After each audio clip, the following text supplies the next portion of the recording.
정부는 매년 상반기와 하반기 두 번에 걸쳐 정기 확인 조사를 의무적으로 시행하고 있습니다. 공공기관과 금융기관 등 총 68종의 최신 소득재산 데이터를 전산으로 연동해 자격을 재검토하는 정기적인 과정입니다. 다만 최근 들어 정부의 부정수급 단속 기조와 모니터링 시스템이 매우 정교해졌기 때문에 생계, 의료, 주거, 교육급여 수급자분들이 확인조사 기간에 이 건만큼은 반드시 조심하고 인지하셔야 하는 핵심 팩트를 정리해드립니다. 정부 지침과 국민기초생활보장법에 근거하여 확인조사 기간에 수급자가 가장 조심해야 할 이것의 실체와 팩트를 정확하고 자세하게 설명해 드립니다. 자극적인 뉴스에서 말하는 이것은 결국 사전 신고 없이 공적 전산망에 사후 적발되는 소득재산 가구의 변동을 의미합니다. 정부는 매년 상하반기 이외 140여 개 금융기관과 20여 개 공공기관의 65종 전산 데이터를 행복이음으로 전수조사합니다. 이 과정에서 수급자가 무조건 인지하고 조심해야 할 3대 핵심 팩트는 다음과 같습니다. 팩트 1. 설마 알겠어? 한 단기 알바 공공근로 미신고 소득. 가장 탈락자가 많이 발생하고 원성이 높은 항목입니다. 주말 알바, 하루짜리 일용직, 단기 공공근로 등을 하고 주민센터에 신고하지 않는 경우입니다. 전산망 팩트, 고용주가 국세청에 비용 처리를 하거나 고용보험을 가입하는 순간 그 데이터는 몇 달 뒤 확인조사 때 정부 전산망에 100% 포착됩니다. 현금으로 직접 받았더라도 고용주가 세무신고를 했다면 예외 없이 잡힙니다. 가장 조심해야 할 점, 기초생활보장법상 소득 변동은 지체 없이 신고해야 할 의무가 있습니다. 미리 신고하면 30뒤에서 40%의 근로소득 공제 혜택 등을 받아 수급 자격이 유지될 수 있는 변동도 신고 없이 전산으로 적발되면 고의적 은닉으로 판단되어 자격 탈락은 물론 그동안 받은 급여를 전액 환수당할 수 있습니다. 팩트 2. 자녀가 보낸 생활비와 명의 대여, 금융재산 및 사적 이전 소득, 통장 거래 내역과 잔고 관리 미숙으로 인해 부정수급 오해를 받는 사례가 속출합니다. 전산망 팩트 확인 조사 시점에 예적금 잔액뿐만 아니라 통장에 정기적으로 꽂힌 돈의 출처를 들여다봅니다. 가장 조심해야 할 점, 사적 이전 소득, 따로 사는 자녀가 부모님 통장으로 매달 보내주는 생활비는 전산상 소득으로 합산되어 수급비가 깎이거나 탈락하는 원인이 됩니다. 통장명에 대여, 신용이 안 좋으니 통장 좀 빌려달라는 친척이나 자녀의 부탁을 들어주는 행위는 치명적입니다. 그 통장에 찍히는 매출이나 잔고는 법적으로 모두 수급자 본인의 재산 소득으로 인식됩니다. 전산은 사정을 봐주지 않으므로 절대로 명의를 빌려주어서는 안 됩니다. 팩트 3. 주소지만 같이 둔 가족, 사실혼 관계, 가구원 변동. 기초생활수급자는 개인이 아니라 보장가구를 기준으로 소득과 재산을 합산합니다. 전산망 팩트, 주민등록등본상의 가구원 변동뿐 아니라 공무원의 가구 실태조사 및 이웃의 제보 시스템이 가동됩니다. 가장 조심해야 할 점, 소득이 있는 자녀나 배우자가 실제로는 같이 살면서 주민등록 주소지만 따로 빼놓는 행위, 혹은 이혼 후 서류상으로만 남남이고 실제로는 생계를 같이 하는 행위 등은 보건복지부 지침상 중점 관리 대상 부정수급에 해당합니다. 가구 구성원의 변동이 생겼을 때는 반드시 즉시 신고하여 가구 조정을 거쳐야 안전합니다. 적발 시 법적 제재, 국민기초생활보장법 제49조, 속임수나 그 밖의 부정한 방법으로 급여를 받거나 타인으로 하여금 받게 한 자는 1년 이하의 징역, 1천만 원 이하의 벌금에 처해질 수 있는 명백한 형사처벌 대상입니다. 결론적으로 조심해야 할 이것의 핵심은 정부를 속일 수 있는 전산 사각지대는 없다는 사실을 인지하는 것입니다. 아무리 적은 금액이나 사소한 신상 변동이라도 발생 즉시 관할 주민센터 담당 공무원에게 먼저 자진 신고하는 것만이 확인조사 기간에 수급 자격을 안전하게 지키는 유일한 방법입니다. 정기 확인조사를 통해 수급자의 소득 인정액이 상승했을 때 4대 급여별로 미치는 구체적인 파장과 팩트를 보건복지부 기준에 맞춰 정확하게 정리해드립니다. 기초생활보장제도는 모든 급여가 한 번에 다 끊기는 구조가 아니라 소득이 넘어가는 기준선에 따라 생계, 의료, 주거, 교육급여 순으로 하나씩 단계별로 탈락하게 됩니다. 1. 생계급여, 기준 중위소득 32% 이하. 소득이 1만 원만 올라도 매달 받는 현금이 1만 원 깎이는 가장 민감한 급여. 지급 방식 팩트 생계급여는 보충성의 원칙을 따릅니다. 정부가 정한 최대 지급액에서 본인의 소득 인정액을 차감하고 남은 금액만 현금으로 줍니다. 확인조사 시 영향. 탈락하지 않더라도 소득이 발견된 만큼 매달 통장에 들어오던 생계급여 수령액이 즉시 감액됩니다. 소득 인정액이 기준선을 단 1원이라도 초과하면 생계급여 자격 자체가 즉시 상실됩니다. 4대 급여 중 가장 먼저 탈락하는 구간입니다. 2. 의료급여 기준 중위소득 40% 이하. 탈락 시 병원비 부담이 수십 배 폭등할 수 있는 가장 치명적인 급여. 지급 방식 팩트 소득 인정액이 기준선 이하일 때 병원비와 약값을 대폭 감면해 줍니다. 확인 조사 시 영향. 생계급여에서 탈락하더라도 의료급여 기준선 안에만 있으면 병원비 혜택은 유지됩니다. 하지만 의료급여 기준선마저 초과하여 탈락하게 되면 건강보험 가입자로 전환되면서 기존의 수천원 수준이던 병원비나 수술비, 약값이 일반인과 똑같이 부과됩니다. 만약 만성질환이나 중증질환이 있는 수급자라면 경제적으로 가장 치명적인 타격을 입게 됩니다. 3. 주거급여 기준 중위소득 48% 이하. 월세 지원금이 줄어들거나 끊겨 주거 불안으로 직결되는 급여. 지급 방식 팩트 무주택 임차 가구에게 지역별 가구 원수별 제한선 범위 내에서 실제 내고 있는 월세를 현금으로 지원합니다. 서울 1인 가구 기준 최대 약 36만 9천원. 확인 조사 시 영향. 소득 인정액이 주거급여 기준선을 넘으면 월세 지원이 완전히 중단됩니다. 기준선 이하에 걸쳐 있더라도 소득 인정액이 생계급여 기준선을 넘어서는 순간부터 주거급여액이 일부 감액되어 나오기 때문에 매달 받던 월세 지원금이 줄어들 수 있습니다. 4. 교육급여 기준 중위소득 50% 이하. 기준선이 가장 높아 마지막까지 유지되지만 초과 시 학비 지원이 끊기는 급여. 지급 방식 팩트 초중고등학생 자녀를 둔 가구에 연 1회 교육활동 지원비 및 입학금 수업료를 지원합니다. 확인 조사 시 영향. 4대 급여 중 선정 기준선이 가장 높기 때문에 소득이 웬만큼 오르지 않는 한 가장 마지막까지 살아남는 급여입니다. 그러나 이 최종 방어선마저 초과하게 되면 기초생활수급자 자격이 완전히 상실되며 자녀의 학비 및 교육비 지원 혜택이 전부 중단됩니다. 5. 핵심 팩트 요약 소득 상승에 따른 급여 변동 추이 이해를 돕기 위해 확인 조사로 인해 소득 인정액이 계속해서 상승할 때 일어나는 현상을 단계별로 정리해 드립니다. 내 소득 인정액이 계속 상승할 때 1단계 생계급여 탈락 매달 나오던 생활비 중단 2단계 의료급여 탈락 병원비 감면 혜택 종료 3단계 주거급여 탈락 매달 나오던 월세 지원금 중단 4단계 교육급여 탈락 자녀 교육비 지원 중단 앤드 수급자 완전 탈락. 따라서 확인조사 안내문을 받으셨을 때는 내가 어떤 급여를 받고 있는지 그리고 이번에 변동된 소득이 어느 기준선까지 위협하는지를 주민센터 담당 공무원을 통해 정확히 확인하고 대처하셔야 합니다. 확인조사 이후 소득 재산이 기준을 초과했다며 수급자 자격 중지 예고 통지서를 받게 되더라도 완전히 끝난 것은 아닙니다. 보건복지부 지침상 정부는 수급을 바로 끊지 않고 반드시 소명 기회를 최소 10일에서 30일 이상 보장하도록 규정하고 있습니다. 전산 데이터의 오류를 바로잡거나 제도의 사각지대를 보완할 수 있는 법적 대처법 4단계를 정확하게 설명해 드립니다. 1단계 통지서 수령 즉시 변동 사유 확인하기.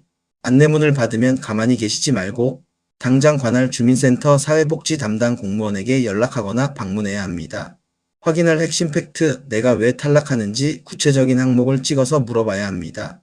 제 소득과 재산 중 정확히 어떤 항목이 얼마로 책정되어서 기준을 초과했나요? 이유, 전산망에 잡힌 금액이 실제 내 상황과 다를 수 있기 때문입니다. 어디서 구멍이 났는지 알아야 정확한 반박 서류를 준비할 수 있습니다. 2단계 상황별 소명 자료 준비하여 이의 신청하기 가장 중요. 전산망에 잡힌 소득 재산이 현재 시점과 다르거나 억울한 사정이 있다면 이를 입증할 증빙 서류를 제출해 이의 신청을 해야 합니다. 1. 이미 그만둔 일자리 소득이 계속 잡혀 있는 경우 상황 몇 달 전 단기 알바나 직장을 그만두었는데 전산에는 여전히 과거 소득이 매달 발생하고 있는 것으로 반영된 경우입니다. 대처법 해당 직장에서 퇴직 증명서나 고용임금 확인서를 완료 증빙을 발급받아 제출하면 해당 소득을 즉시 차감해 줍니다. 2. 통장 잔고 금융 재산가 일시적으로 증가한 경우 상황, 병원 수술비, 전세 보증금 반환 등으로 일시적인 목돈이 통장에 들어왔다가 곧바로 지출되었는데 조사 시점 잔고만 보고 재산이 많다고 판단된 경우입니다. 대처법 돈의 출처와 사용처를 증명해야 합니다. 병원비 영수증, 전세 계약서, 채무 변제 확인서 등을 제출하여 이 돈은 자산 축적이 아니라 생계를 위해 일시적으로 거쳐간 돈임을 소명해야 합니다. 3. 부양의무자 관련 문제. 상황. 현재 생계주거급여는 부양의무자 기준이 폐지되었지만 의료급여는 여전히 부양의무자 가구의 소득 재산 기준을 봅니다. 오랫동안 연락도 안 하던 자녀의 소득이 올랐다는 이유로 의료급여 탈락 통보를 받는 사례가 많습니다. 대처법 자녀와 사실상 가족 관계가 단절되었음을 증명하는 소명서를 작성하고 통장 내역 등을 통해 오랫동안 경제적 지원을 받지 못했다는 팩트를 입증하면 지방생활보장위원회의 심의를 통해 구제받을 수 있습니다. 3단계 소득평가의 감면 및 공제조항 활용하기. 나도 모르게 발생한 소득이 맞더라도 기초생활보장 지침에 있는 소득 공제 혜택을 놓치지 않았는지 확인해야 합니다. 근로소득 공제 수급자가 근로를 독려하기 위해 만 24세 이하 청년, 대학생, 만 65세 이상 어르신, 장애인 등은 근로사업소득의 일정 금액을 빼고 계산하게 되어 있습니다. 담당 공무원이 이 공제를 누락하지 않았는지 재차 확인 요청해야 합니다. 4단계 최종 탈락 시 대안제도 즉시 신청하기. 이일 신청이 기각되어 기초생활수급자에서 정말 탈락하더라도 바로 아래 단계의 정부 지원 안전망을 주민센터 담당자에게 요구하여 연계 신청해야 합니다. 차상위계층 신청 기초생활수급자 바로 위 단계인 기준 중위소득 50% 이하 가구를 위한 제도입니다. 수급비는 나오지 않지만 양곡 할인, 전기, 가스요금 감면, 차상위 본인 부담 경감 등 핵심 혜택을 상당 부분 유지할 수 있습니다. 긴급복지지원제도 확인조사 탈락으로 인해 갑자기 생계가 곤란해진 경우 3개월 동안 긴급 생계비나 의료비를 지원받을 수 있는 일시적 후재 제도입니다. 핵심 요약. 탈락 통보를 받으면 당황하지 말고 주민센터 담당 공무원에게 탈락 원인 항목을 정확히 요구하고 실제와 다른 부분에 대한 증빙 서류를 소명 기간 내에 제출하는 것이 살아남는 가장 확실한 법적 절차입니다. 기초생활수급자 확인조사와 부정수급 단속을 둘러싼 사회복지 전문가, 현직 공무원, 그리고 정책 분석가들의 공통된 의견과 팩트를 바탕으로 정확하게 설명해 드립니다. 유튜브 등에서 수급자 탈락 속출이라며 자극적으로 공포심을 조장하는 것과 달리 전문가들은 이 현상을 제도의 고도화와 사각지대 구제라는 두 가지 시선으로 냉정하게 분석하고 있습니다. 1. 시스템은 완벽하지 않다. 공적 전산망의 시차 문제. 복지정책 전문가들이 가장 지적하는 팩트는 행복이음 데이터의 시차입니다. 전문가 의견. 정부의 공적 전산망은 실시간이 아닙니다. 건강보험공단이나 국세청의 소득 데이터가 보건복지부 전산망으로 넘어와 반영되기까지는 보통 2개월에서 길게는 6개월까지 시차가 발생합니다. 숨겨진 팩트. 이 때문에 이미 3달 전에 그만둔 알바 소득이나 이미 치료비로 다 써버린 통장 잔고가 확인조사 시점에 현재 소득 재산으로 잡혀 탈락 통보가 날아오는 구조적인 문제가 발생합니다. 전문가들은 탈락 통보를 받았다고 해서 무조건 수급자가 잘못한 게 아니라 전산의 시차 오류일 확률이 높으니 반드시 이의 신청 제도를 활용해야 한다고 강조합니다. 2. 소득 신고가 탈락을 의미하진 않는다. 제도 활용의 아쉬움. 사회복지사들과 전문가들은 수급자분들이 소득 공제 제도를 몰라서 스스로 부정수급자로 전락하는 상황을 가장 안타까워합니다. 전문가 의견. 많은 수급자가 단돈 30만에서 50만 원이라도 벌면 수급자에서 즉시 탈락한다는 오해 때문에 소득을 숨기다가 확인조사 때 적발됩니다. 숨겨진 팩트. 정부는 수급자의 자활을 돕기 위해 다양한 공제 제도를 두고 있습니다. 예를 들어 만 65세 이상 어르신이나 장애인, 청년층은 근로소득 중 일정 금액을 소득에서 제외하고 계산합니다. 전문가들은 사전에 당당히 신고하면 공제를 받아 수급 자격이 안전하게 유지될 수 있는데 미신고 상태로 전산 적발되면 공제 혜택 없이 전액 소득으로 잡혀 탈락과 환수를 당하게 된다고 팩트를 짚어줍니다. 3. 단속의 그물망이 촘촘해졌다. 시민 제보와 빅데이터 결합. 최근 부정수급 적발 건수가 급증한 것은 정부가 단순히 조사를 열심히 해서가 아니라 단속 시스템의 패러다임이 바뀌었기 때문이라고 전문가들은 분석합니다. 전문가 의견. 보건복지부 팩트에 따르면 최근 부정수급 적발의 상당수가 공적 전산망 외에 복지로 등을 통한 이웃 지인의 공익 제보와 신고 포상금 제도를 통해 이루어집니다. 숨겨진 팩트. 타인 명의로 고급 차량을 굴리거나 위장 이혼 사실혼 관계로 가구 소득을 숨기는 행위는 전산망만으로는 잡기 어렵습니다. 하지만 포상금 제도가 활성화되면서 내부 사정을 잘 아는 주변인에 의해 적발되는 사례가 매우 많아졌습니다. 실제로 보건복지부 조사 결과 부정수급 적발 사유 중 소득 미신고가 약 67.7%, 사실혼 등 가구원 미신고가 약 11.8%를 차지합니다. 4. 전문가들이 제안하는 수급자 행동 수칙. 주민센터 사회복지 공무원을 감시자가 아닌 나의 상담자로 활용하라. 전문가들은 확인조사 기간을 무사히 넘기기 위해 평소선 신고 후 근로 원칙을 체질화하라고 조언합니다. 돈을 벌기 전 혹은 통장에 큰 돈이 들어오기 전에 주민센터 담당 공무원에게 이런 일이 있을 예정인데 제 수급 자격에 문제가 없을까요? 라고 먼저 상담을 요청하는 것이 부정수급 오해를 피하고 권리를 지키는 가장 현명한 방법입니다. 기초생활수급자 확인조사 및 부정수급과 관련하여 수급자분들이 주민센터와 상담할 때 가장 자주 묻는 질문을 팩트 기반으로 명확하게 정리해드립니다. 휴일, 쿠팡이나 배달 알바로 딱 하루 일하고 현금으로 받았는데 이것도 적발되나요? 네, 적발될 확률이 매우 높습니다. 팩트, 대기업 플랫폼이나 인력사무소는 세금 처리를 위해 일용직 근로자의 인적사항과 지급 내역을 국세청에 반드시 신고합니다.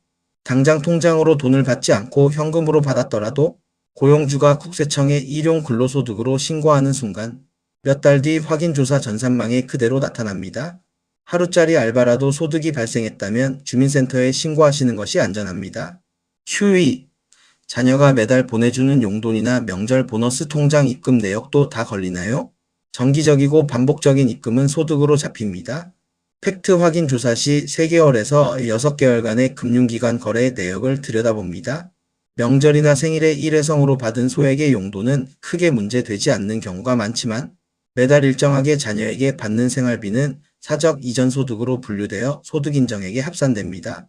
이 경우 수급비가 깎이거나 탈락 사유가 될 수 있으므로 현금으로 받거나 지원 방식을 변경하는 등의 주의가 필요합니다. 휴3. 신용불량자인 자녀에게 제 명의로 통장을 빌려줬는데 이것도 제 재산이 되나요? 예외 없이 수급자 본인의 재산 및 소득으로 계산됩니다. 팩트, 사정이 아무리 딱하더라도 보건복지부 전산망은 통장 명의자를 기준으로 재산을 조회합니다. 빌려준 통장에 수백만 원의 잔고가 있거나 타인의 사업체 매출이 그 통장으로 오고 갔다면 모두 수급자의 금융재산 및 사업소득으로 잡힙니다. 명의만 빌려준 것이라는 주장은 확인조사 시 소명자료로 인정받기 매우 어렵습니다. 지금이라도 명의 대여 통장은 해지하셔야 합니다. 휴사, 확인조사로 탈락하면 그동안 받은 수급비를 전부 다 토해내야 하나요? 단순 자격 변동인지 고의적 부정수급인지에 따라 다릅니다. 팩트, 열심히 일해서 소득이 늘어 정당하게 탈락하는 경우에는 과거에 받은 돈을 환수하지 않습니다. 오히려 자활을 격려합니다. 하지만 소득이나 재산이 생겼음에도 고의로 숨기고 신고하지 않다가 전산망이나 제보로 적발된 부정수급의 경우에는 부정수급을 시작한 시점까지 소급하여 그동안 명당 받아간 급여를 전액 환수 조치합니다. 휴5. 주민센터에서 탈락 예고 통지서가 왔는데 주말이라 담당자랑 연락이 안 됩니다. 바로 끊기나요? 아니요, 바로 끊기지 않으니 안심하셔도 됩니다. 팩트 예고 통지서는 말 그대로 이러한 전산 자료가 나왔으니 확인해보고 억울한 점이 있다면 언제까지 나와서 소명하라는 안내문입니다. 통상적으로 10일에서 30일 정도의 충분한 소명 기간을 부여하며 이 기간 내에 퇴직증명서나 부채증명원 등 반박 서류를 제출하면 수급 자격 심사가 재진행되므로 주말 동안 불안해하실 필요 없습니다. 월요일에 담당 공무원과 차분히 상담하시면 됩니다. 여러분 딱 이것만 기억하세요. 전사는 다 알고 있습니다. 하지만 잦은 신고는 여러분을 지켜줍니다. 단돈 10만원짜리 알바라도 생겼다면 숨기지 말고 주민센터에 먼저 말씀하세요. 그래야 내 소중한 수급비 단 1원도 깎이지 않고 안전하게 지킬 수 있습니다. 오늘 내용이 도움되셨다면 내 수급비를 지키는 강력한 무기, 구독과 좋아요 꼭 눌러주세요. 시청해주셔서 감사합니다.